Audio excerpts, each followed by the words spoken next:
but we have to talk about, obviously, all the news around Scream 7.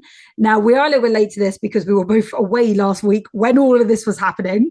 So, obviously, Matthew Lillard has been confirmed to be coming back as Stu. What do we think about that? We love Matthew Lillard as a actor. Yeah. Obviously, how can you not? But I just don't know.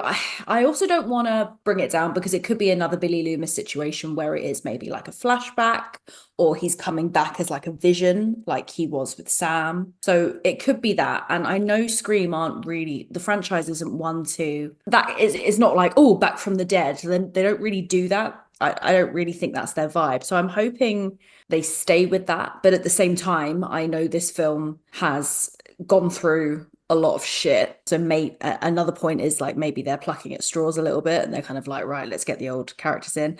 I don't know. I'm nervous about it, Tell. And I've always been pretty comfortable with the Scream franchise and I'm not now. No, which is weird considering, I mean, the Scream franchise does have a really sketchy history anyway. So they are Yes. very good at kind of, writing to the horror genre and particularly taking the piss out of it. But as you said, it does feel like after firing Melissa Barrera and then also losing Jenna Ortega, they are almost, as you say, clutching at straws and trying to bring back fan favorites to fill seats. Because they've also brought back Scott Foley, who, again, two characters that absolutely died. Like we saw their on-screen deaths.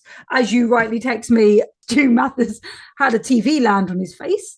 So I just don't want to see another Billy Loomis situation only because we've already seen it. I want to see something more original.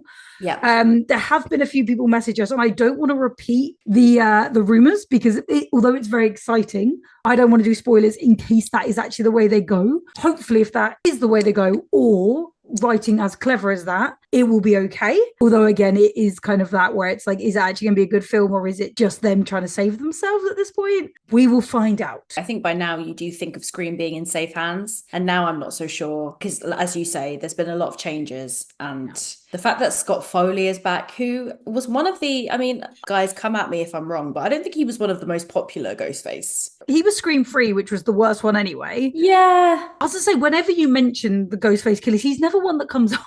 No. He's really not. So I don't really know the purpose of bringing him back anyway, as he wasn't in the best Scream film. But at the same time, when we go and see it, we might completely change our minds. But yeah. I really don't know which way this is going to go. Fingers crossed they pull something out the bag, but they had it lined up with a new cast and now they've absolutely fucked everything. Great. So fuck them. If they mess it up though, like it's going to feel deserved at this point. God, yeah, it's a shit show.